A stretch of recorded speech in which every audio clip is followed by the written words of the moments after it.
I still remember that day, every single moment, the way the sky looked, the smell of fresh flowers, and the sound of music playing softly in the background. It was my sister Emma's wedding, the biggest, most perfect wedding my family had ever dreamed of. Expensive decorations, shiny lights, everyone dressed like they were attending a royal function. It was a big day for everyone, but not for me. I was standing near the entrance when a waiter handed me a small card, my name tag. I looked at it and froze.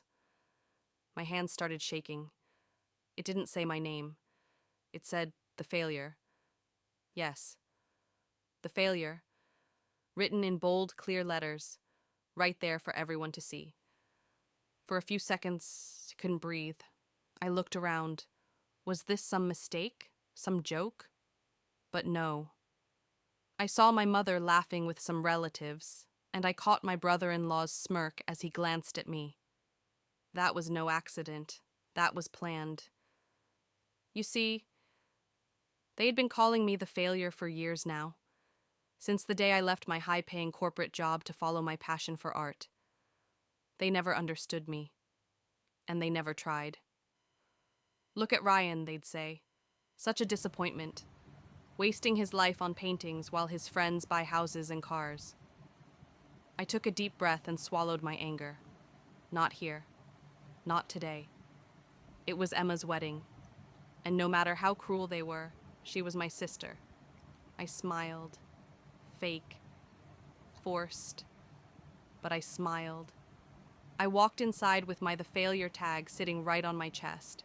But inside, something broke. Something died. The wedding hall was massive, chandeliers hanging like stars, flowers everywhere, guests laughing and sipping wine. The perfect fairy tale. But I felt like a ghost walking among the living. I saw Emma. She looked beautiful, like a princess. She smiled when she saw me. But then, she noticed the tag. For a second, just a second, her smile faded. She opened her mouth like she wanted to say something. But then, she turned away. She knew. She knew what they did. But she stayed quiet. I stood there, feeling more alone than I ever had. Memories came rushing, how Emma and I used to be best friends, how we shared secrets, dreams. And now, she chose her new family, her rich, perfect fiancé, over her own brother. I wanted to leave. God knows, I wanted to leave. But something made me stay. Hours passed. Fake smiles, fake congratulations, fake hugs. I was counting minutes until I could disappear. Then I saw him, Daniel, Emma's fiancé.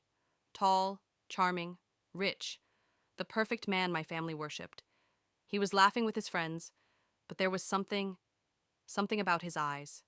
Cold, calculating. And then, by pure accident, I overheard it. Daniel, standing with his friend, talking. He didn't see me behind the pillar.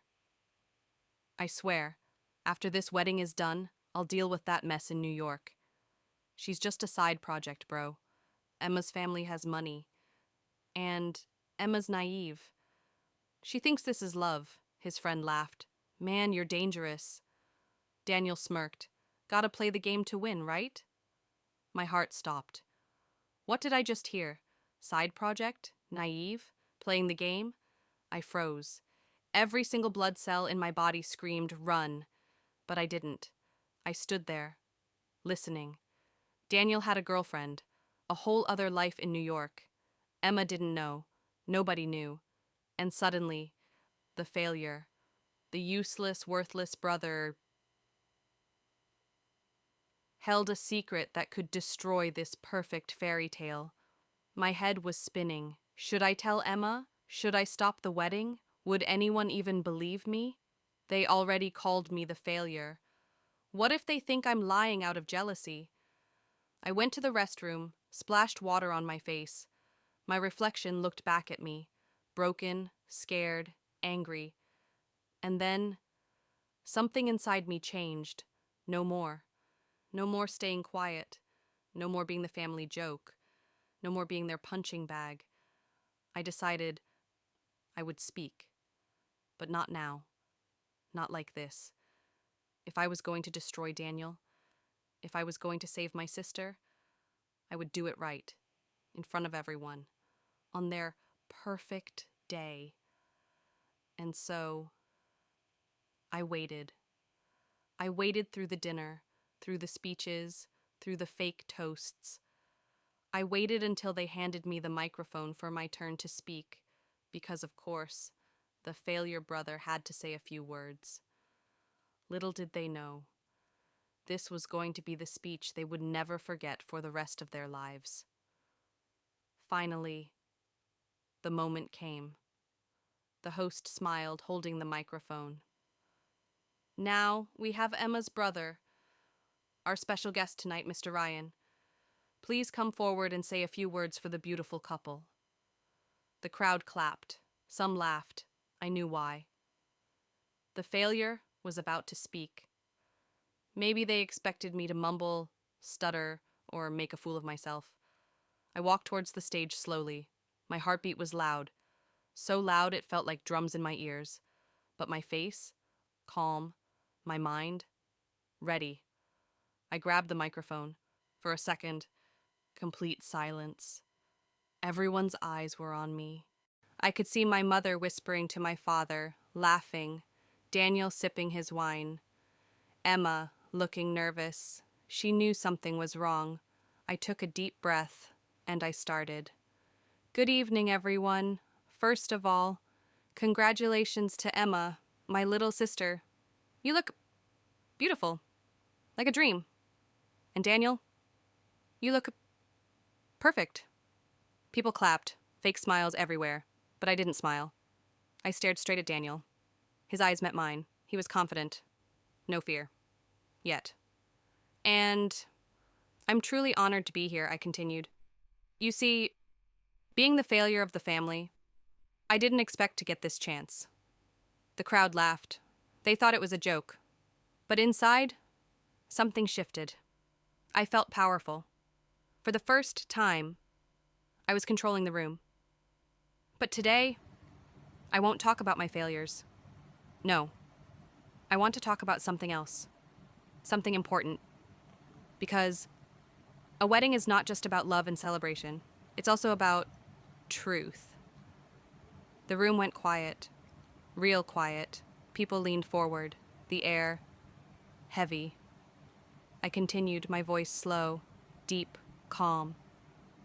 You see, sometimes, in our excitement, we forget to see the truth. We forget to check who we are giving our daughter, our sister, our trust to. I saw Daniel shift in his seat. Emma's face turned pale. And sometimes, I smiled coldly. Sometimes, secrets slip out. Not because someone wants to share them, but because the world wants the truth to come out. The crowd was silent. Dead silent. You could hear a pin drop.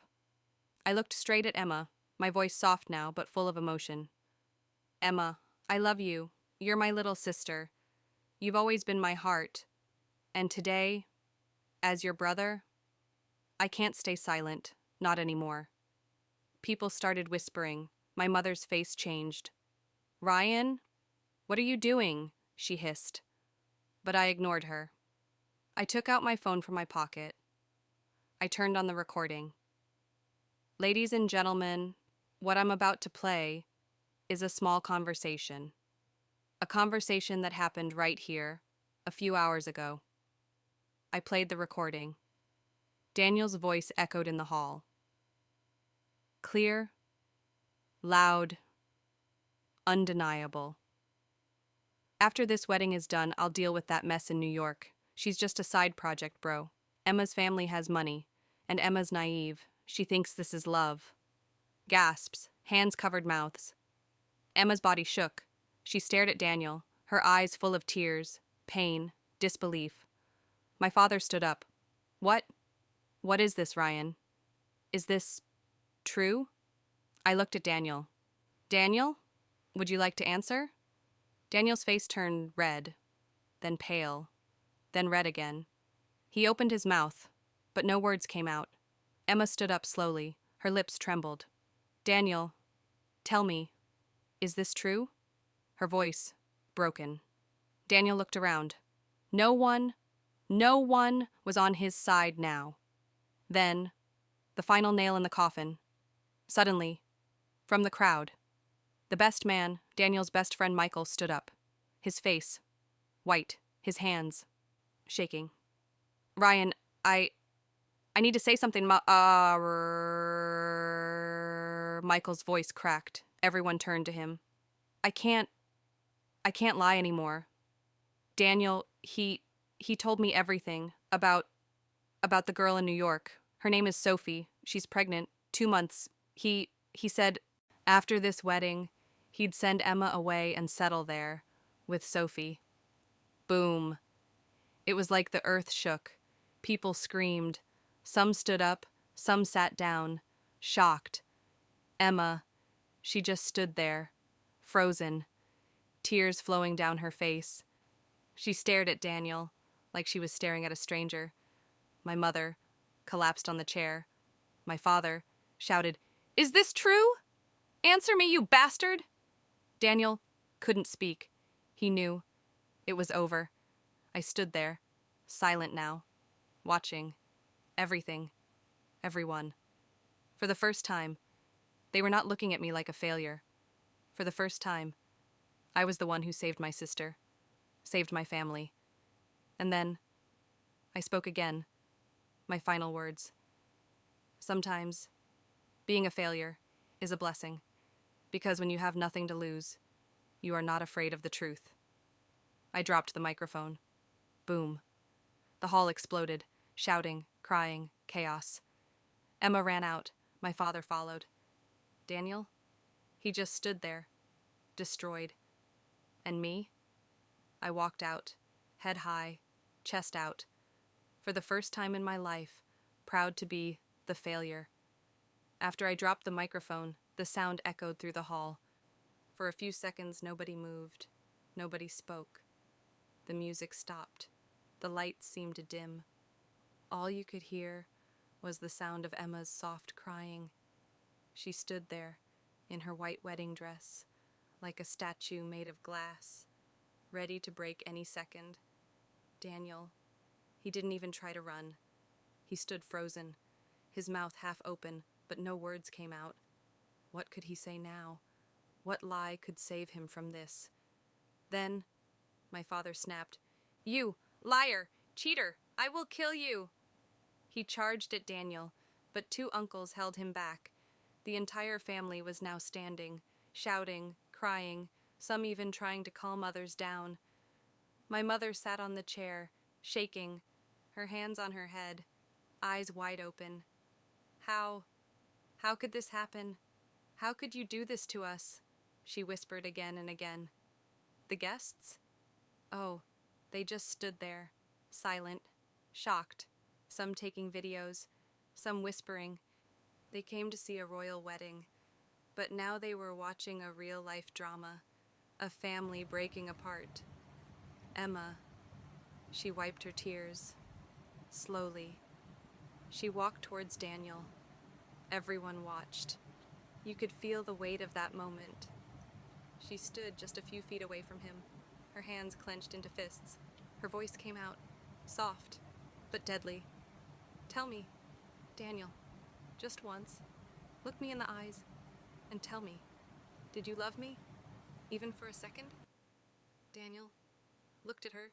His lips moved, but no sound. Then, finally, he whispered, I'm sorry, Emma." That was it. That small sorry, that weak, broken sorry, broke Emma completely. She slapped him. Hard. The sound echoed like a gunshot. The crowd gasped. "You're sorry? Sorry for what? For making me believe in love?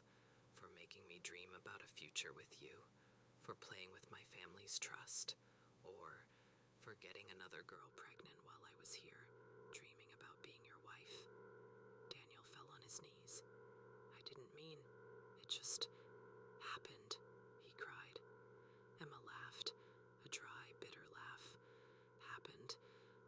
doesn't just happen, Daniel. Cheating happens, lies happen, betrayal happens, and you did all three. Then, Emma did something none of us expected. She removed her engagement ring and threw it on his face. Here, keep this, sell it, give it to your Sophie, your pregnant side project.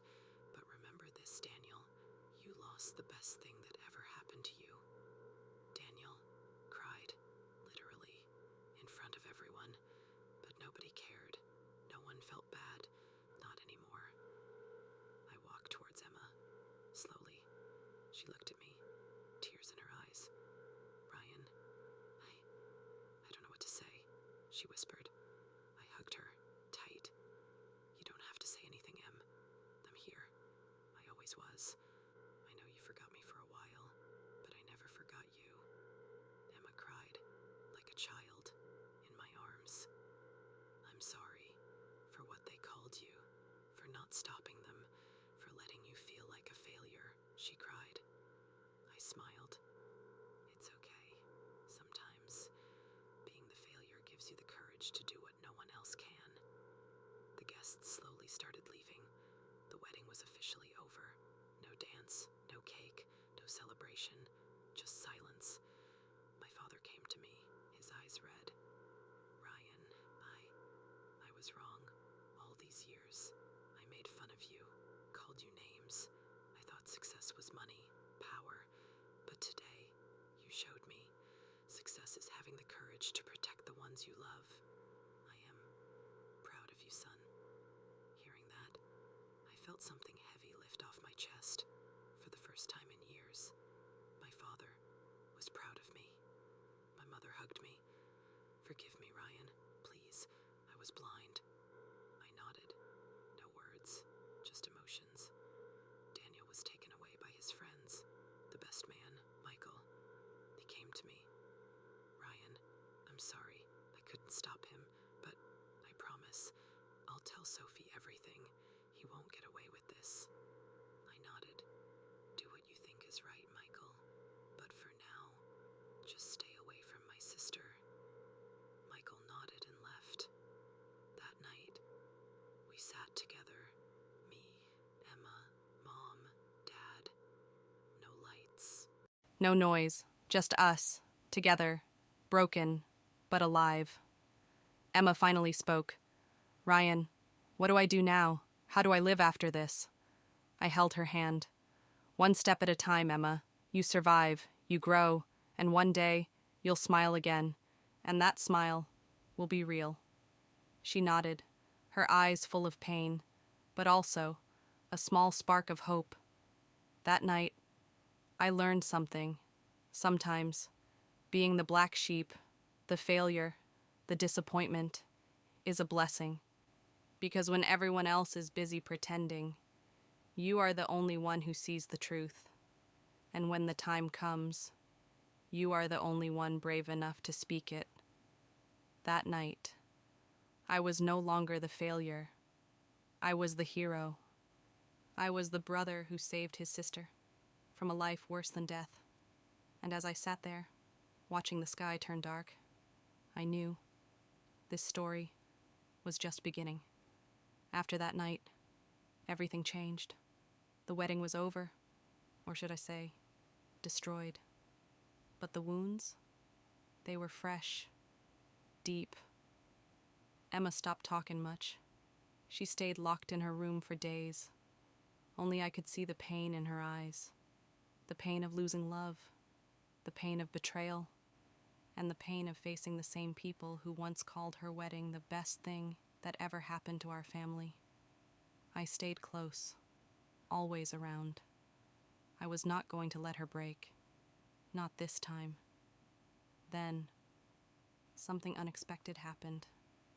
3 days later, Dad called me and Emma downstairs. His face was serious, but there was something else too. Fear. Ryan, Emma, sit down. There's something I need to tell you both, Dad said. We sat. Mom was already crying silently. What happened, Dad? I asked, heart racing. Was this about Daniel again? Dad took a deep breath and started, "You both know your grandfather, my father, passed away last year. But what you don't know is he left a will." I blinked. "A will? Okay, so?" Dad looked down, ashamed. "The thing is, Grandpa didn't trust me much. He always said I was too blinded by money. So, he left most of his wealth, his properties, his business, to Emma." "What?" I almost shouted. Even Emma's mouth dropped open. Dad nodded, his voice low. "Yes, Emma, you are the legal heir. 70% of everything he owned is yours." Silence. Dead silence. Emma's eyes filled with tears. "But why me?" Dad gave a bitter smile. "Because he believed you have a kind heart. He always said, the one who knows the pain of losing will respect what they have." I felt a strange chill. My sister, who was just broken, was now sitting on a fortune no one knew about, not even Daniel. And that's when it hit me. That's why Daniel chose Emma. It was never about love. It was about the money. He knew. Somehow, that bastard knew about the inheritance. "Dad, did Daniel know?" I asked, voice shaking with rage. Dad nodded slowly. I think so. A few months ago, I was drunk. Daniel and I were talking, and I might have slipped. I told him Emma was going to be very rich. I thought, what's the harm? He was family." I closed my eyes, fists clenched. That was it. The missing piece. Daniel never loved Emma. He loved the money. The plan was clear now. Marry Emma, get the inheritance, and leave. Just like that. Emma sat there, frozen, tears streaming down her face. So, everything was a lie? Even his love? I placed my hand on hers. "Listen to me. That man was a snake. But now we have the power.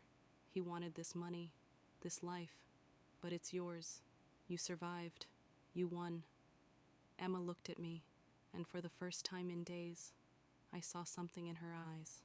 Not pain, not sadness, but anger. "You're right, Ryan. It's time." I stopped crying. "It's time. I make him pay. But not with words. With power." I smiled. That's the sister I knew. The fighter. The next day, Emma called the family lawyer. She told him everything. The lawyer was shocked. "Daniel tried to trap you. For this money. That's criminal. You should file a case." Emma shook her head. I don't want the world to see me as a victim. I want to destroy him, the way he destroyed me, but legally, smartly." The lawyer nodded. "There's a way. I checked Daniel's business. It's weak, full of loans. One good push, and he'll be bankrupt." My eyes lit up. "How?" The lawyer smiled coldly. "Simple. Daniel was waiting to marry Emma. Once married, he could have asked for business investments from this family. But now, we do the opposite. We buy his loans, secretly, and when the time is right, we pull the rug." Emma looked at me. "Ryan, will you help me?" I nodded. "Till my last breath, Em." And so, our new journey began. Emma, the girl who was supposed to be a princess in a wedding, became something else. A queen with power. For days, weeks, we worked. The lawyer bought Daniel's debts, every small loan, every credit. Daniel didn't know. He was too busy trying to fix his image after the wedding disaster. Emma changed. She stopped crying. She dressed sharp, spoke with confidence. The same people who once called me the failure now watched Emma like she was untouchable. And me? I was right beside her, her shadow, her strength. One night, sitting in her room, Emma looked at me and smiled. "Ryan, you know what hurts the most? I loved him. Truly. And he just saw me as a bag of money." I placed a hand on her shoulder. "It hurts now. But trust me. One day you'll thank God this happened." Because now, you know what people really are. She nodded. And you know what's funny? If you hadn't heard that conversation, if you hadn't stood up that night, I would be Mrs. Daniel right now, miserable, broken, and pregnant with the child of a cheater. We both laughed, a bitter laugh. Life was strange, but deep down, we knew. The final game was still left, the moment where we tell Daniel. He lost. Not just love, not just respect, but everything. That moment was coming, and we were ready. Weeks passed. Daniel thought everything was cooling down. He tried to show the world he was fine, attending parties, laughing fake laughs, acting like nothing happened. But he had no idea. His end was near. Emma stayed silent, calm, but inside, she was burning. We were waiting for the right moment, and then it came. The lawyer called, "Ryan, Emma, it's time. We now own 90% of Daniel's debts. One push, and he's finished." Emma smiled, cold, dangerous. Do it. Next morning, Daniel got a call from his bank. His face turned pale. Everything was gone. Loans recalled, properties seized, business frozen. Daniel was officially bankrupt. He ran straight to our house, begged, cried. "Emma, please. You can't do this. I love you. I made a mistake. Please, save me." Emma stood tall, calm, no emotions. "Daniel, love? You don't even know what love is. You wanted money? Here, I'm giving you something." She threw a $1 coin at him. "Take this, the last money you'll ever get from me. Now, get out." Daniel fell on his knees, begging, but no one cared. Dad came forward. "If I see you near my family again, I swear, Daniel, I'll destroy whatever is left of you."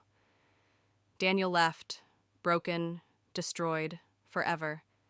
That night, Emma and I sat together, silent, peaceful. "It's over," she whispered. I nodded. "Yes, you won. We won." And for the first time, Emma smiled, a real, peaceful smile. Sometimes, being called the failure is the biggest blessing, because only a failure dares to burn the whole fake world down and walk away smiling. After that night, everything felt different. The air in our house was lighter, calmer, almost peaceful. For the first time in years, there were no fake smiles, no taunts, no one calling me the failure. Emma, she changed completely. She cut her long hair. "I wanted to feel free," she said, smiling. She joined a charity, helping girls who suffered betrayal, heartbreak, just like her. "I wasted my love on the wrong person, Ryan," she told me one evening, sitting on the balcony. "Now, I want to give it to those who need it." I was proud of her, more than words could say. Our parents?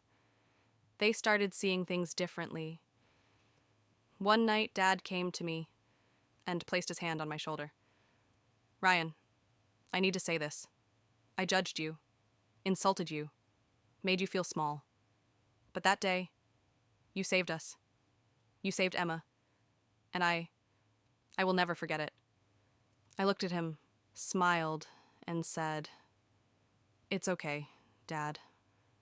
Sometimes, life needs to break us to make us understand what really matters." A few weeks later, something strange happened. I got a letter from a gallery. They had seen my art online, simple sketches I posted when I felt low, empty. They wanted to buy my paintings for a big exhibition. I sat there, staring at the letter, tears in my eyes. After all these years, someone finally saw me, not as a failure, but as an artist. Emma hugged me tight. "See, Ryan? This is just the start. You're not a failure. You were never a failure. You were just waiting for your time." Meanwhile, Daniel? Last I heard, he left the city. No one cared. No one asked. That was his punishment. Not death, not jail, but silence. No name, no fame, no one to remember him. That's what happens when greed eats your soul. Weeks turned to months, and slowly, life came back to us. Emma smiled more now. She laughed, real laughs, the kind that make your heart warm. I started painting again, colors I had forgotten. One evening, we sat together, watching the sunset. Emma looked at me and whispered, "You know, Ryan, maybe it all happened for a reason. Maybe I had to break to know my real strength." I nodded. And maybe I had to become the failure to become the hero. We both laughed. That laugh was freedom. And that is how the story ends. No, not with a grand wedding, not with a perfect love story, but with truth, courage, and freedom. Sometimes life breaks you. Sometimes the world calls you the failure. But remember, the ones who fall the hardest rise the strongest. And one day, you will smile, like us, knowing you survived.